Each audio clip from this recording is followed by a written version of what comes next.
नमस्कार प्यारे साथियों, हमने लास्ट वीडियो के अंदर मेवाड़ के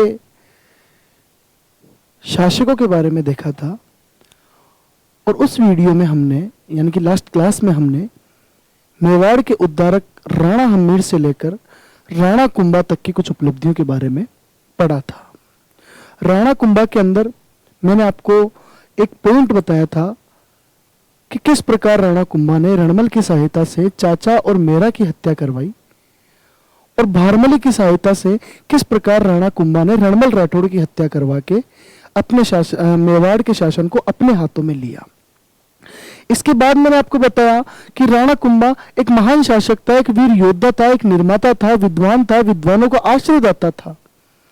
तो हम इसको अलग अलग पॉइंट्स के अंदर देखेंगे और एक पॉइंट हमने वहां टेली किया था, राणा कुंभा एक योद्धा, और योद्धा के अंदर हमने सारंगपुर का युद्ध देखा, योद्धा के अंदर हमने आवल बावल की संधि देखी और तीसरे नंबर पे जो है हमने चंपानेर की संधि के बारे में अध्ययन किया था।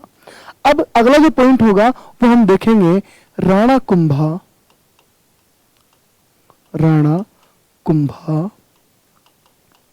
एक निर्माता। राणा कुंभा एक निर्माता। और इसके समय अगर हम निर्माण कार्यों में देखें तो राणा कुंभा का जो दरबारी शिल्पी था या राणा कुंभा के समय शिल्प साहित्य में जो जानकारी रखता था, शिल्प शास्त्र का जो ज्ञाता था, वो था प्रसिद्ध व्यक्ति मंडन। तो राणा कुंभा का दरबारी शिल्पी जिसने राणा कुंभा के कई निर्माणों को अंजाम दिया वो था मंडन। दूसरी चीज कि एक पुस्तक है, पुस्तक का नाम है वीर विनोद, और इस वीर विनोद के जो लेखक है उनका नाम है कविराज श्यामल दास। कविराज श्यामल दास ने कुंभा की निर्माण कार्यों में रुचि को देखते हुए लिखा है अपनी पुस्तक वीर विनोद में कि मेवाड़ क्षेत्र के कुल 84 में से 84 किलो में से मेवाड़ क्षेत्र में जो 84 दुर्ग है उन 84 में से 32 दुर्ग अकेले राणा कुंभा ने बनवाए हैं। यानी कि टोटल जो 84 दुर्ग मेवाड़ क्षेत्र में आते थे उनमें से 32 किलो का निर्माण अकेले राणा कुंभा ने करवाया। इतनी रुचि इसकी निर्माण के प्रति थी। अब यह निर्माण कार्यों के अंदर हम देखें तो यह दो तीन चीजें हमारे सामने आ सकती है कि साहब राणा कुंभा ने जो निर्माण करवाया उनमें दुर्ग निर्माण भी था, उनमें मंदिर निर्माण भी शामिल है और यहां पे स्तंभ निर्माण भी इसमें शामिल किया गया है। तो दुर्ग निर्माण के अंदर अगर हम देखें तो राणा कुंभा ने एक प्रचलित दुर्ग का निर्माण करवाया और वो था कुंभलगढ़ का दुर्ग। इस कुंभलगढ़ दुर्ग का जो शिल्पी है वो वही है जो राणा कुंभा का दरबारी शिल्पी है। मंडन की देखरेख में राणा कुंभा ने कुंभलगढ़ के किले का निर्माण करवाया। एक किला इसने बनवाया अचलगढ़ का किला, और अचलगढ़ का जो किला है वो है सिरोही में। इसके अलावा कुंभा ने बसंती दुर्ग बनवाया, कुंभा ने मचान दुर्ग का निर्माण करवाया, इसके अलावा कुंभा ने बदनौर के किले का निर्माण करवाया, इसके अलावा कुंभा ने बेराठ के किले का निर्माण करवाया, इसके अलावा कुंभा ने भोमट दुर्ग का निर्माण करवाया, भीलों से रक्षा के लिए कुंभा ने डूंगरपुर में भोमट दुर्ग का निर्माण करवाया, कुंभा ने मंडन की देखरेख में कुंभलगढ़ किले का निर्माण करवाया, कुंभा ने सिरोही में अचलगढ़ का किला बनवाया और सिरोही में ही बसंती दुर्ग और मचान दुर्ग का निर्माण भी करवाया। बदनौर और बेराट का जो किला है कुंभा ने निर्माण करवाया और ये है भीलवाड़ा के अंदर। तो क्वेश्चन आ जाए कि निम्न में से किस किले का निर्माण राणा कुंभा के द्वारा करवाया गया या नहीं करवाया गया, तो इन किलों के बारे में आप जानकारी रखना। कुंभलगढ़, अचलगढ़, बसंती दुर्ग, मचान दुर्ग, बदनौर दुर्ग, बेराट का दुर्ग और भौमट दुर्ग। अगली चीज देखें कि साहब मंदिर निर्माण में कुंभा ने क्या क्या करवाया। तो एक मंदिर है जिसका नाम है कुंभ श्याम मंदिर। कुंभ श्याम मंदिर। अब साहब ये जो कुंभ श्याम मंदिर है इसी को कहा जाता है कुंभ स्वामी मंदिर। राणा कुंभा ने कुंभ श्याम या कुंभ स्वामी जो मंदिर है ये 3 स्थानों पर बनवाया। ये 3 स्थानों पर बनवाया। पहला जो चित्तौड़ का किला है, चित्तौड़ दुर्ग, उसमें बनवाया। दूसरा कुंभलगढ़ दुर्ग में बनवाया और तीसरा अचलगढ़ दुर्ग में बनवाया। यानी कि कुंभा ने कुंभ श्याम मंदिर का निर्माण चित्तौड़ में भी करवाया, कुंभलगढ़ में भी करवाया और अचलगढ़ के अंदर भी करवाया। तो एक तो था कुंभ श्याम मंदिर जो 3 जगहों पर अलग अलग बनाया हुआ है। एक है कुंभा ने चित्तौड़गढ़ दुर्ग के अंदर श्रृंगार चौरी का निर्माण भी करवाया। कहां करवाया? तो चित्तौड़गढ़ दुर्ग के अंदर श्रृंगार चौरी मंदिर का निर्माण करवाया और माना जाता है कि यह मूल रूप से एक जैन मंदिर है। अगली बात करें तो राणा कुंभा ने एकलिंग जी का मीरा मंदिर भी बनवाया था।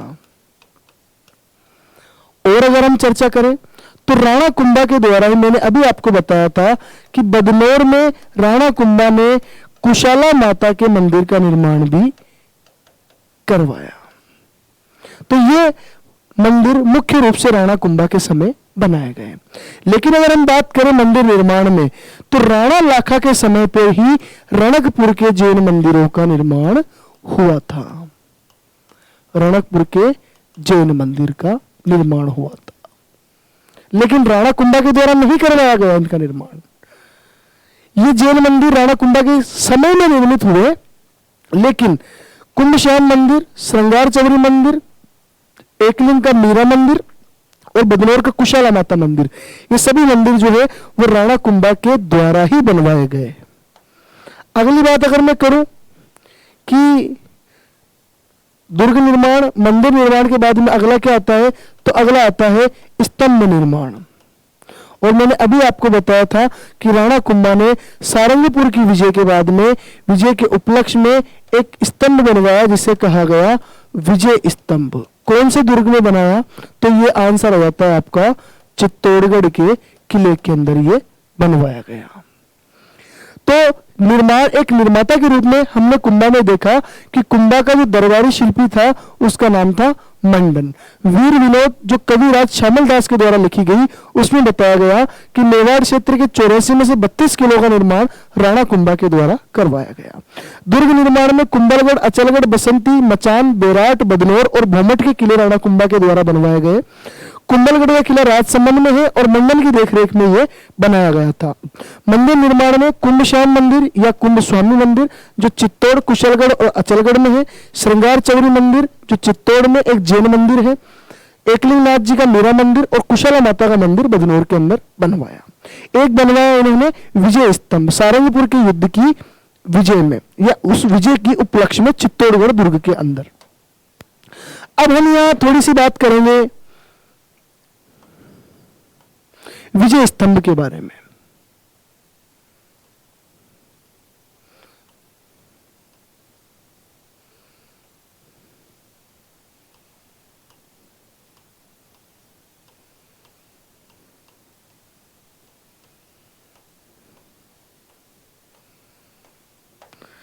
विजय स्तंभ के बारे में अगर हम बात करें तो ये है आपका विजय स्तंभ और इसका निर्माण हुआ 1440 से लेकर 1448 के बीच में।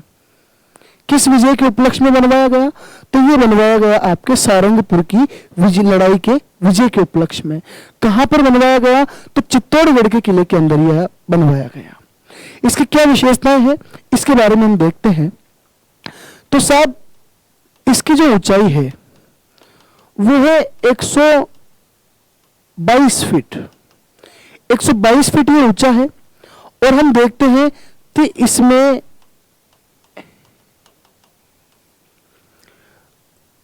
157 सीढ़ियां हैं। 22 फीट ऊंचा है, 157 इसमें सीढ़ियां हैं और कुल 9 मंजिला ये इमारत है।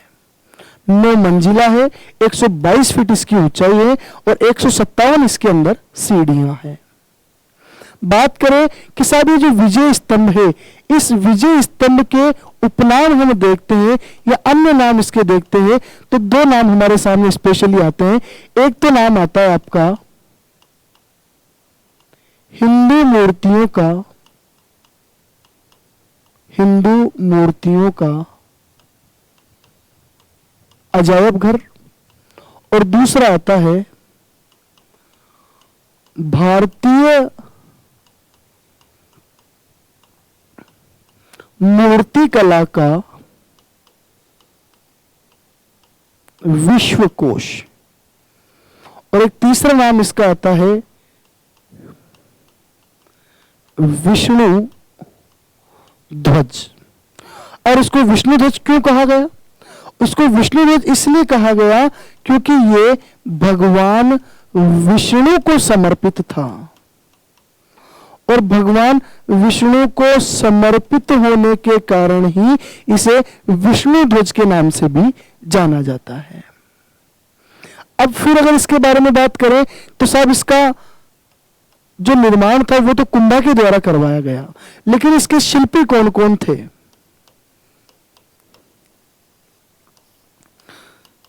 तो शिल्पियों के अंदर नाम आता है जेता, नापा, पोमा, पूंजा, चूथी और बलराज। जेता का ये बाकी पूरा परिवार है, नापा, पोमा, पूंजा, चौथी और बलराज। दोस्तों ये जो शिल्पियों की जो लिस्ट मैंने आपको बताई, ये लिस्ट राजस्थान एक इतिहासकार के द्वारा पब्लिश की गई और इतिहासकार का नाम था doctor R.C. Agarwal. Doctor R.C. Agarwal ने यह बताया कि विजय स्तंभ के जो शिल्पी थे वो जेता, नापा, पोमा, पूंजा, चूथी और बलराज। तो ये जो लिस्ट थी इन शिल्पियों की, ये किसके द्वारा प्रकाशित की गई? Doctor R.C. अग्रवाल के द्वारा। अब मैं बात करूं कि इसकी जो 9वीं मंजिल है, इस 9वीं मंजिल पर कीर्ति स्तंभ प्रशस्ति स्थित है। कीर्ति स्तंभ प्रशस्ति। इस कीर्ति स्तंभ प्रशस्ति के बारे में अगर हम बात करें तो ये कीर्ति स्तंभ प्रशस्ति 9वीं मंजिल पर है और कवि अत्रि के द्वारा इसका लेखन प्रारंभ किया गया था। लेकिन कवि अत्रि के मर जाने के बाद, उनकी मृत्यु हो जाने के बाद महेश भट्ट के द्वारा इसको पूरा किया गया। तो कवि अत्रि और कवि अत्रि के बाद में महेश भट्ट के द्वारा इस कीर्ति स्तंभ प्रशस्ति का निर्माण करवाया गया। अब वर्तमान अगर कंडीशन देखें तो कीर्ति स्तंभ प्रशस्ति जो है वो 9वीं मंजिल पर अब वर्तमान में नहीं है, क्योंकि आपको पता होना चाहिए कि 1857 क्रांति में के समय में विजय स्तंभ पर बिजली गिरी थी और बाद में भी इन प्राकृतिक प्रकोपों को देखते हुए इस कीर्ति स्तंभ प्रशस्ति को यहां से हटाकर किसी अन्य स्थान पर स्थापित कर दिया गया है। कुछ विद्वान बताते हैं कि साहब तीसरी मंजिल जो है इस पर अरबी भाषा में 9 बार अल्लाह शब्द लिखा हुआ है। और ऐसा अगर है तो इसके पीछे होने का कारण, इसके पीछे यह है कि अगर कोई मुस्लिम शासक अगर इस दुर्ग पर अटैक करता है और यहां बनी हुई इमारतों को अगर ध्वस्त करता है, गिरा देता है, तो वो अल्लाह शब्द लिखा होने के कारण इस विजय स्तंभ को जो है वो नष्ट नहीं करेगा। इसके पीछे ये लॉजिक दिया जाता है। अब अगर इसकी वर्तमान प्रासंगिकता में देखें तो विजय स्तंभ का वर्तमान संदर्भ क्या है? तो वर्तमान संदर्भ दोस्तों ये है कि एक तो Rajasthan police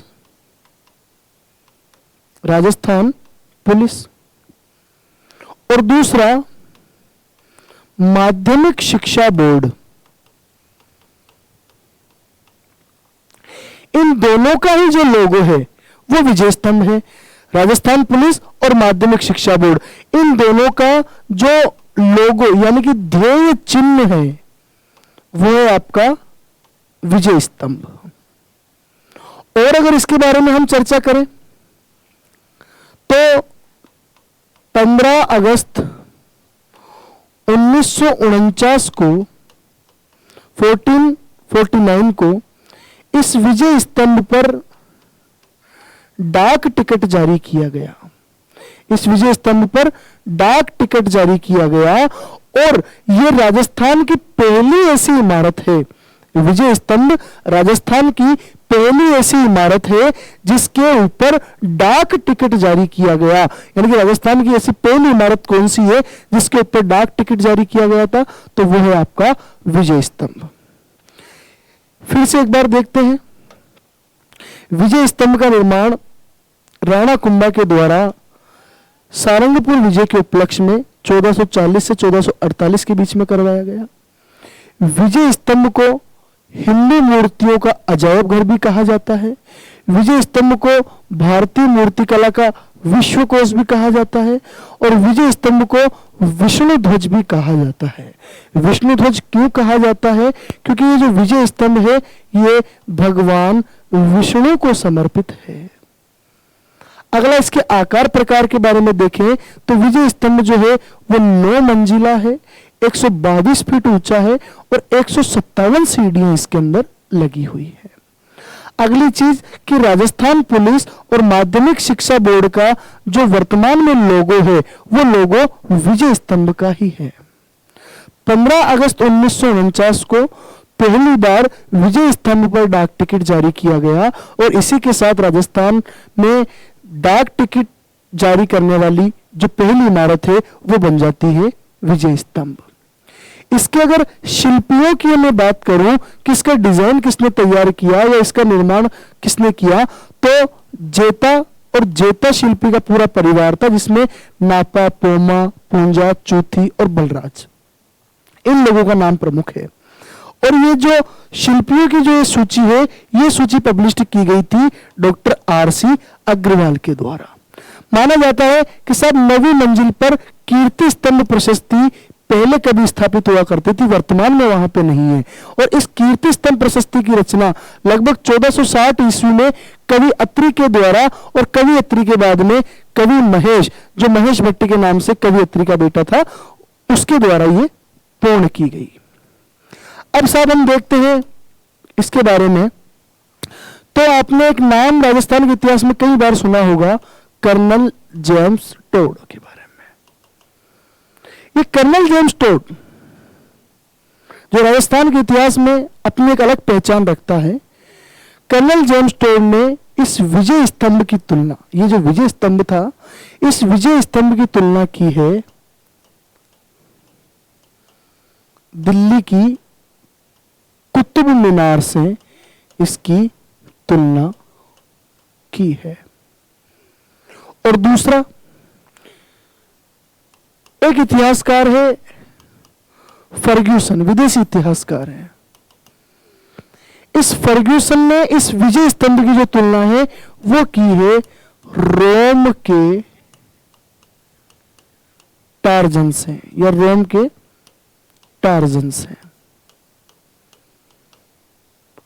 colonel James Tod ने कुतुब मीनार से इसकी तुलना की है और फर्ग्यूसन ने रोम के टार्जन से इसकी तुलना की है। तो ये था आपका विजय स्तंभ और ये पॉइंट हमारा पूरा हुआ कि राणा कुंभा एक निर्माता।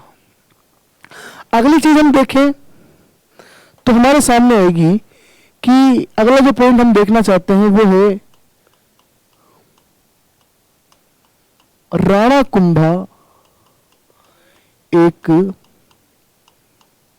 विद्वान।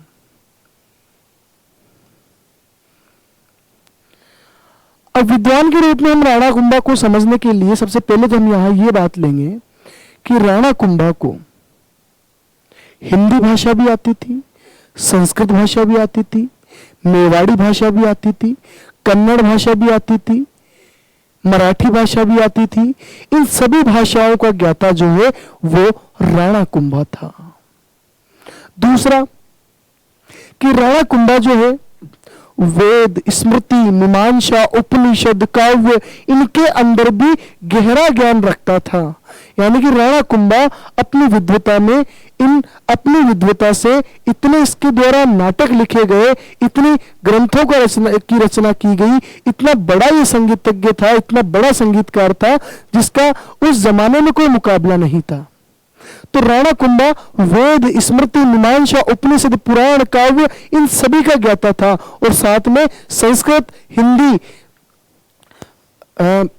कन्नड़, मराठी, इन सभी भाषाओं का भी वो अच्छा ज्ञान रखता था। तो ये इसकी विद्वता के बारे में हम देख सकते हैं। अब यहां हम राणा कुंभा के बारे में ये देखेंगे कि राणा कुंभा के द्वारा कुछ ग्रंथ लिखे गए। राणा कुंभा के द्वारा कुछ ग्रंथ लिखे गए। अब इन ग्रंथों को हम दो कैटेगरीज में डिवाइड कर देंगे। पहली कैटेगरी की संगीत से संबंधित ग्रंथ कौन कौन से थे, एक कैटेगरी तो होगी ये।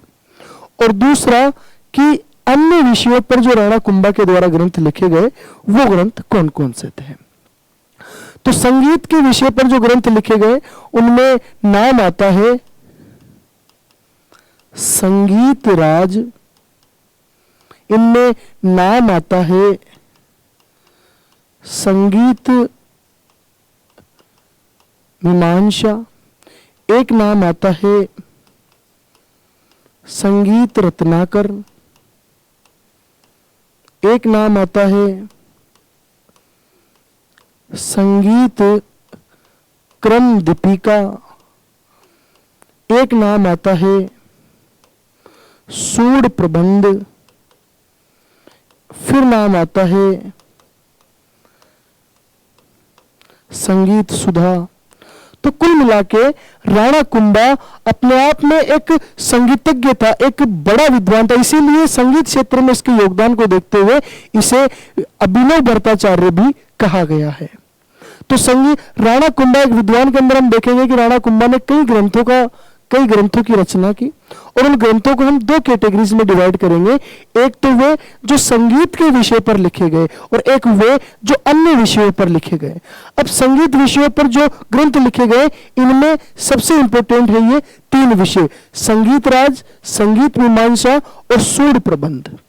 काफी एग्जाम्स में इसको पूछा गया है, संगीत राज, संगीत मीमांसा और सूड प्रबंध। अब यहां एक नया क्वेश्चन निकल के आया कि राणा कुंभा के द्वारा रचित ग्रंथों में कौन सा ग्रंथ 5 भागों के अंदर बटा हुआ है। कितने भागों में? 5 भागों के अंदर बटा हुआ है। तो उसका आंसर होगा संगीत राज। तो संगीत राज के कितने पार्ट हैं? 5 पार्ट हैं। दूसरी बार ये क्वेश्चन पूछा गया कि राणा कुंभा का कौन सा ग्रंथ 5 भागों में बटा हुआ है, तो संगीत राज। और एक बार आया कि राणा कुंभा द्वारा रचित संगीत राज के कितने भाग हैं, तो आंसर है 5 भाग। अब ये 5 भाग कौन कौन से? बहुत इजी है। एक है पाठ रत्न कोश, एक है वाद्य रत्न कोश, एक है गान रत्न कोश, एक है नृत्य रत्न कोश और एक है रस रत्न कोश।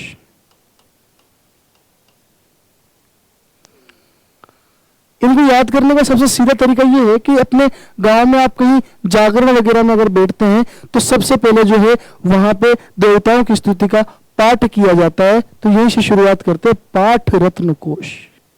पाठ होने के बाद वाद्य यंत्र बजाए जाते हैं, थोड़ा तबला उबला चेक किया जाता है, तो आता है वाद्य रत्न कोश। फिर तबला उबला चेक करने के बाद में फिर गाने गाए जाते हैं, गीत भजन गाए जाते हैं, तो गान रत्न कोश। और गानों से मोहित होकर मंत्र मुग्ध होकर किया जाता है नृत्य।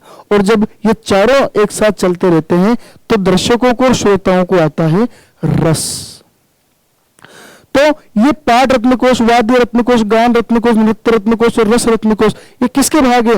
ये पांचों जो है वो संगीत राज ग्रंथ के भाग है। अगला हम आते हैं कि अन्य कौन कौन से ग्रंथ राणा कुंभा के द्वारा लिखे गए, जिनका विषय संगीत तो नहीं था लेकिन कुछ और विषय था और लिखे कुंभा के द्वारा गए। तो पहला ग्रंथ होगा कि रसिक प्रिया टीका जो है वो राणा कुंभा के द्वारा लिखा गया, रसिक प्रिया। दूसरा कामराज रत्तिसार, ये ग्रंथ भी 7 भागों के अंदर डिवाइड है, कामराज रत्तिसार। एक है चंडी शतकम, एक है हरिवर्तिका, और एक ग्रंथ जो है उसका नाम है राजवर्णन। रसिक प्रिया टीका कुंभा के द्वारा लिखा गया, कामराज रत्तिसार जो 7 भागों में है वो भी कुंभा के द्वारा लिखा गया, चंडी शतकम की व्याख्या की गई वो भी कुंभा के द्वारा की गई, हरिवर्तिका और राजवर्णन ग्रंथ लिखा गया ये भी कुंभा के द्वारा लिखा गया। अब मैं यहां ये बात थोड़ी सी रोकना चाहूंगा और एक नई बात आपको ये बताना चाहूंगा कि साहब ये जो रसिक प्रिया टीका है, ये टीका लिखा गया, एक पुस्तक थी गीत गोविंद। गीत गोविंद जो है उस पुस्तक पर टीका लिखा, और गीत गोविंद वास्तविक रूप से किसकी पुस्तक थी? जयदेव की। इसकी भाषा शैली को थोड़ा सा सरल करके टीका के रूप में लिखा गया और उसका नाम रख दिया गया रसिक प्रिया। तो यह भी क्वेश्चन कई बार आया हुआ है, गीत गोविंद के रचनाकार कौन है? तो वहां आंसर होगा आपका जयदेव। और गीत गोविंद को ही थोड़ा सरल भाषा में लिख दिया गया रसिक प्रिया के नाम से राणा कुंभा के द्वारा। फिर राजवर्णन के बारे में थोड़ा सा मैं आपको यह बताना चाहूंगा कि राजवर्णन जो ग्रंथ है, आपने ग्रंथ का नाम सुना होगा, उस ग्रंथ का जो नाम है वो कान्हा व्यास के द्वारा लिखा गया था और नाम है उसका एकलिंग महात्म्य। उस ग्रंथ का नाम है एकलिंग महात्म्य। वो एकलिंग महात्म्य जो है वो 2 भागों में है। उसका जो पहला पार्ट है वो पहला पार्ट कहलाता है राजवर्णन। एकलिंग महात्म्य जो ग्रंथ है उसका पहला जो पार्ट है वो कहलाता है राजवर्णन, और दूसरा जो पार्ट है वो कहलाता है एकलिंग महात्म्य। तो क्वेश्चन आ जाए कि राजवर्णन की रचना किसके द्वारा की गई, तो आंसर होगा राणा कुंभा के द्वारा की गई। और अगर क्वेश्चन आ जाए कि एकलिंग महात्म्य ग्रंथ की रचना किसके द्वारा की गई, तो आंसर होगा आपका कान्हा व्यास के द्वारा की गई। तो ये राणा कुंभा एक विद्वान के रूप में हमने देखा, और ये देखा कि राणा कुंभा ने कई ग्रंथों की रचना यहाँ पे की। संगीत राज, संगीत मीमांसा, सूर प्रबंध इसके प्रमुख संगीत ग्रंथ हैं। संगीत राज के 5 हिस्से हैं और ये 5 हिस्से ये रहे। अन्य ग्रंथों में रसिक प्रिय टीका इसके द्वारा लिखा गया। टीका जिस पुस्तक पर लिखा वो थी गीत गोविंद, और गीत गोविंद के रचनाकार थे जयदेव। उसके बाद 7 भागों के अंदर कामराज रत्तिसार इसके द्वारा लिखी गई, चंडी शतकम की व्याख्या की गई, हरिवर्तिका लिखी गई, और एकलिंग महात्म्य के पहले भाग राजवर्णन की रचना की गई। आगे हम देखें कि साहब जो राणा कुंभा है, कुंभा की पुत्री जो थी उसका नाम था रमाबाई, और रमाबाई भी एक कुशल संगीतज्ञ थी। एक विद्वान थी, संगीतज्ञ थी, इसलिए रमाबाई को राणा कुंभा ने वागीश्वरी की उपाधि प्रदान की। कौन सी उपाधि प्रदान की? वागीश्वरी की उपाधि प्रदान की। आगे राणा कुंभा के बाद हम देखेंगे, एक विद्वान के बाद हम ये देखेंगे कि राणा कुंभा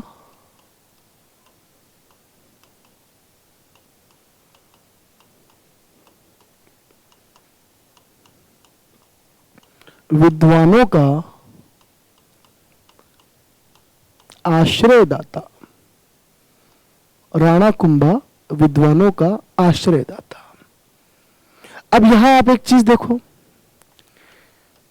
खुद विद्वान है, इसीलिए तो ये अन्य लोगों की विद्वता को समझ सकता है। राणा कुंभा का जो गुरु था,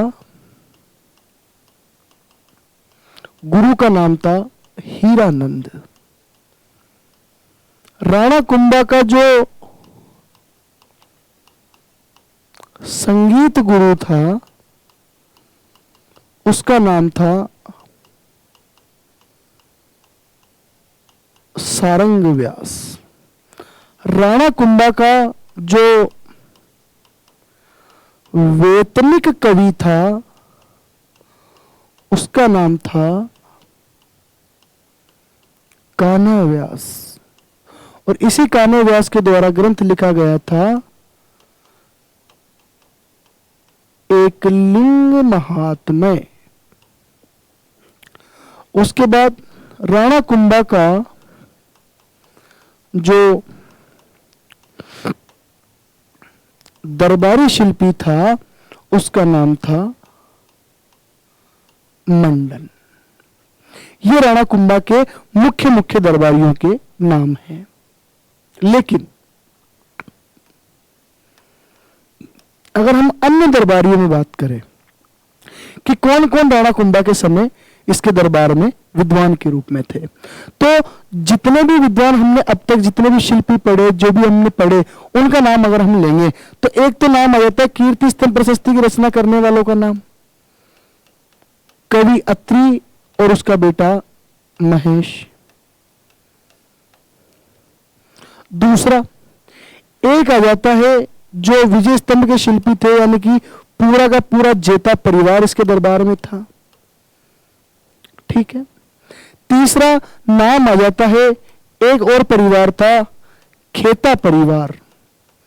और खेता परिवार के बारे में मैं आपको यहां यह बताना चाहूंगा कि खेता परिवार का ही सदस्य था मंडन। तो दो परिवार है, एक तो जेता का परिवार और एक खेता का परिवार। जेता के परिवार में जेता, नापा, पोमा, पूंजा, चूथी, बलराज, जिन्होंने विजय स्तंभ की रचना की, विजय स्तंभ के शिल्पियों के रूप में इनको जाना जाता है। और खेता परिवार के अंदर एक तो आ जाएगा आपका मंडन, एक आ जाएगा मंडन का भाई नाथा, और एक आ जाएगा मंडन का बेटा गोविंद, जिनके बारे में हम आगे देखने वाले हैं। अन्य नाम के अंदर आएगा जयचंद सूरी, माणिक्य, टिला भट्ट, और जैन आचार्य थे सोम सुंदर, मुनि सुंदर,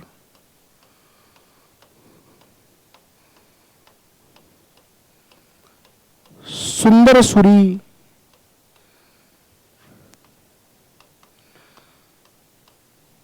कवि नेहा आदि ईटीसी।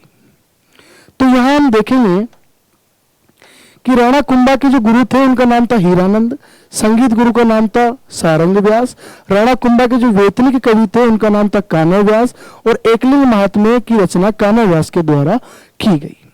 दरबारी शिल्पी के अंदर नाम आ जाता है मंडन का। अन्य अगर हम देखें तो यह सबसे इंपॉर्टेंट ये है कि एक तो कवि अत्रि और महेश तो इसके अंदर आएगा ही आएगा, एक जेता का परिवार आएगा जिन्होंने विजय स्तंभ के शिल्पी के रूप में उनको जाना जाता है, एक खेता परिवार जिसमें मंडन और उसका परिवार आएगा जिसके बारे में हम अभी आगे देखेंगे। एक नाम कई बार पूछा जाता है जयचंद सूरी।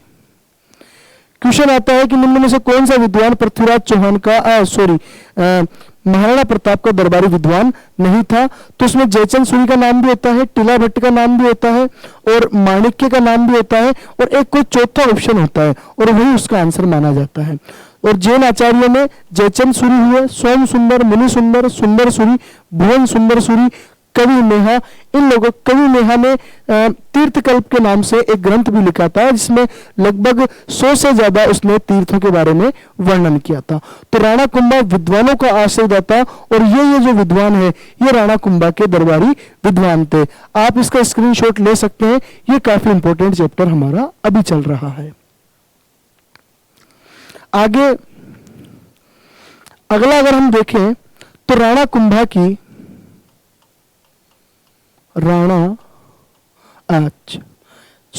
यहां हम खेता परिवार के बारे में बात कर रहे थे।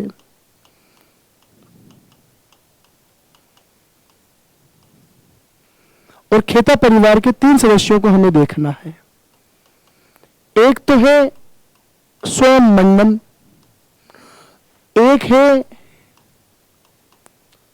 नाथा और एक है गोविंद। इन तीनों के बारे में हमें देखना है। मंडन के जो पिता थे उनका नाम था खेता, गुजरात के थे, और खेता का ही ये पूरा परिवार था, मंडन, नाथा और गोविंद। नाथा जो था ये मंडन का भाई था और इसके द्वारा एक ग्रंथ लिखा गया था जिसका नाम था वास्तु मंजरी। गोविंद जो है ये गोविंद यहां पर मंडन का पुत्र है और इसके द्वारा कुछ प्रसिद्ध ग्रंथ लिखे गए थे। इन ग्रंथों में एक नाम तो आता है द्वार दीपिका, एक नाम आता है उद्धार धोरिणी, और सबसे इंपॉर्टेंट और सबसे फेमस नाम आता है कलानिधि। ये क्वेश्चन आरपीएससी का बहुत फेवरेट क्वेश्चन है, कई बार पूछा गया है। निम्न में से राणा कुंभा द्वारा रचित ग्रंथ नहीं है। 3 ग्रंथ तो राणा कुंभा के दे देगा और चौथा ग्रंथ दे देगा कलानिधि। तो कलानिधि कुंभा का ग्रंथ नहीं है, कलानिधि ग्रंथ है गोविंद का। और ये जो कलानिधि है, इस कलानिधि ग्रंथ के अंदर विषय वस्तु क्या है, क्या जानकारी इसमें मिलती है? तो इसके अंदर जानकारी मिलती है कि मंदिरों के ऊपर जो शिखर होता है उस शिखर निर्माण की जानकारी हमें मिलती है। शिखर का मतलब होता है, जैसे मान लो ये कोई मंदिर है, इस मंदिर के ऊपर जो ये गुंबद टाइप का जो लंबी एक गर्दन टाइप की होती है, ये होता है शिखर। तो शिखर निर्माण की जानकारी कलानिधि ग्रंथ में मिलती है और कलानिधि ग्रंथ लिखा गया गोविंद के द्वारा। अब आते हैं हम मंडन में। मंडन की एक तो सबसे इंपॉर्टेंट बात यह कि कुंभलगढ़ दुर्ग जब बनाया था राणा कुंभा ने, तो उस कुंभलगढ़ दुर्ग का निरीक्षक या उसकी देखभाल, जो देखरेख में ये कुंभलगढ़ किला निर्मित हुआ, वो था आपका राणा कुंभा। मंडन की देख में राणा कुंभा ने कुंभलगढ़ दुर्ग का निर्माण करवाया। दूसरी चीज, राणा कुंभा का मुख्य शिल्पी या दरबारी शिल्पी कौन था, तो भी नाम आएगा आपका मंडन का। अब मंडन के द्वारा कुछ ग्रंथ लिखे गए, उनकी बात करते हैं जो काफी इंपॉर्टेंट है, कई बार एग्जाम्स के अंदर पूछे जाते हैं। एक तो है देव मूर्ति प्रकरण। इसके जो ग्रंथ है, ग्रंथ के नाम में ही इसकी विषय वस्तु के बारे में जानकारी मिल जाती है। देव मूर्ति प्रकरण, देवताओं की मूर्ति निर्माण से संबंधित। दूसरा है राजवल्लभ, और राजवल्लभ की विषय वस्तु है मंदिर निर्माण की कला। तीसरा है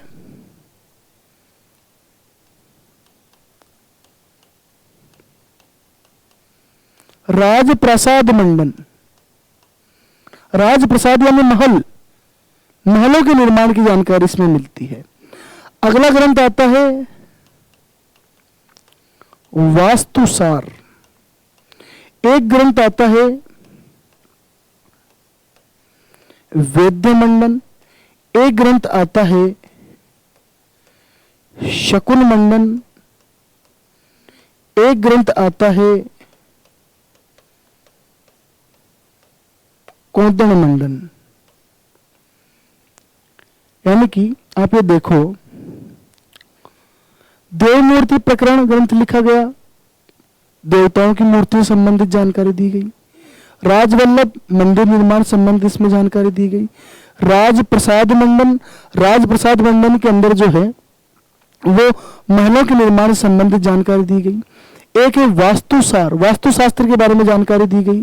वेद्य मंडन, वेद्य मंडन के अंदर यहाँ पे आयुर्वेद या प्राचीन जो वेद्य पद्धति थी उसके बारे में जानकारी दी गई।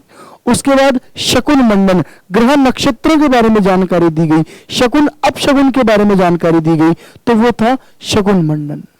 अगला है कोदंड मंडन। कोदंड मंडन का मतलब है धनुर्विद्या, धनुर्विद्या से संबंधित या धनुष बनाने से संबंधित जो जानकारी मिलती है वो किस ग्रंथ में मिलती है, तो वो मिलती है आपके कोदंड मंडन में। तो ये मंडन के द्वारा इन ग्रंथों की रचना की गई और मंडन की देखरेख में ही जो है वो कुंभलगढ़ के किले का निर्माण करवाया गया। आगे हम बढ़ते हैं राणा कुंभा के अंदर। आप चाहो तो इसका स्क्रीनशॉट ले सकते हैं। यह पुस्तक काफी इंपॉर्टेंट है, इसके बारे में आप थोड़ा सा ध्यान रखना। कलानिधि।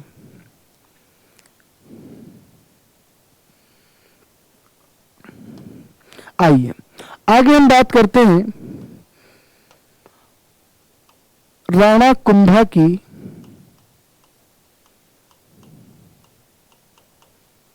उपाधियां।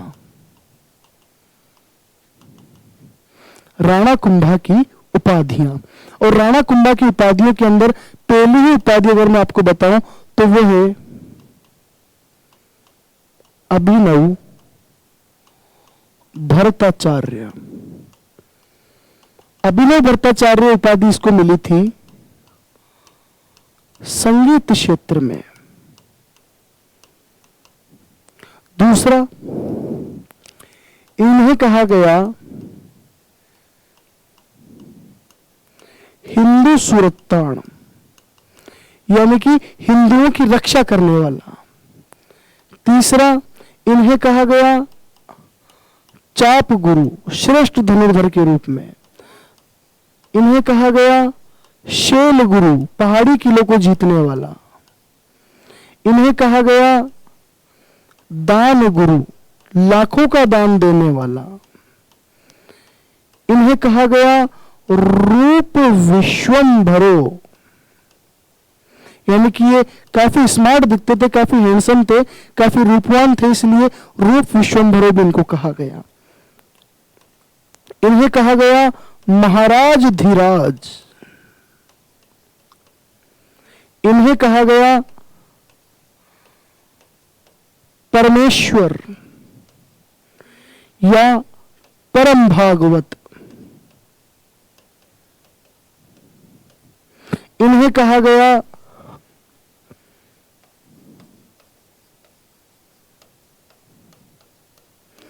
परम भट्टारक। इन्हें कहा गया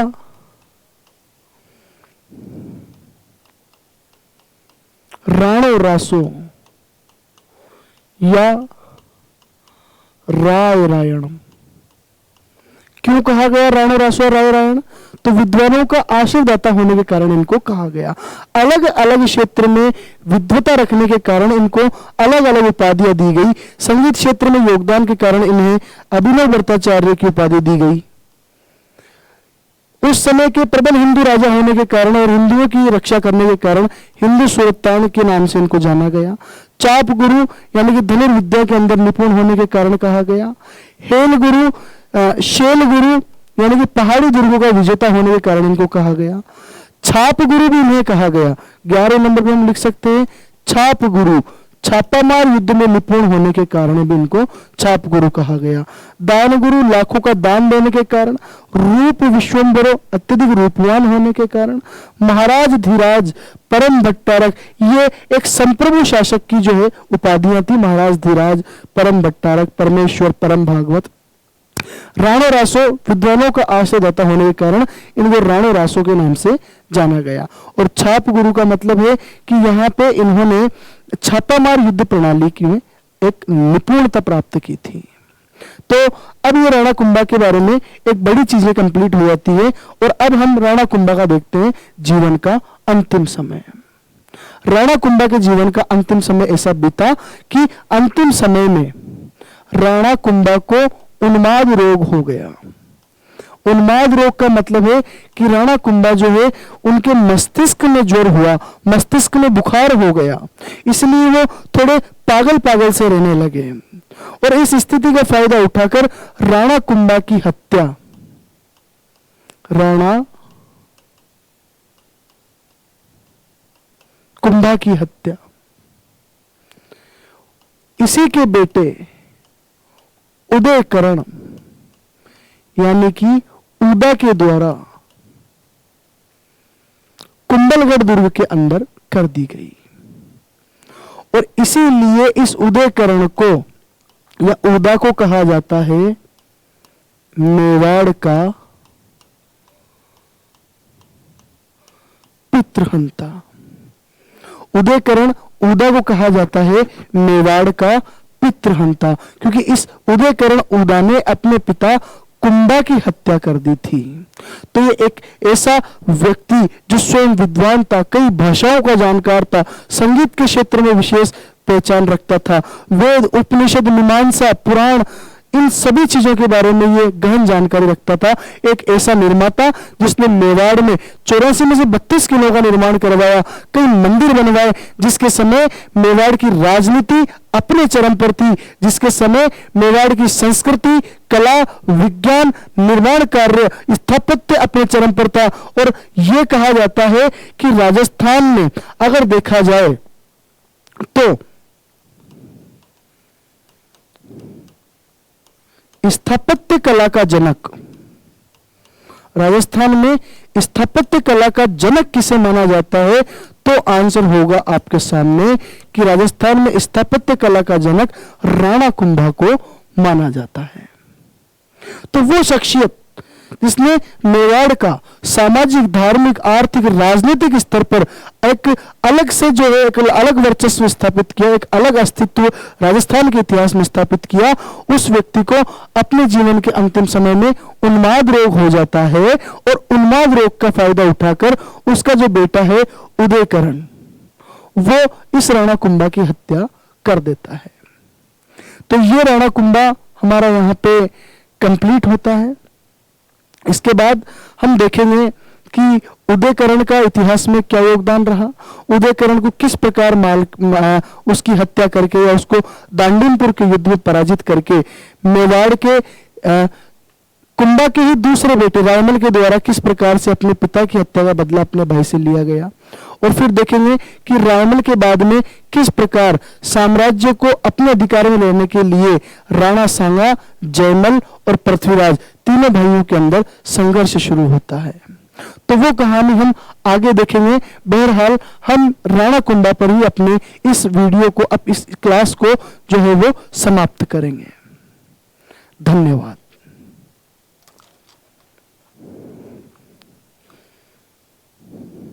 कर दो।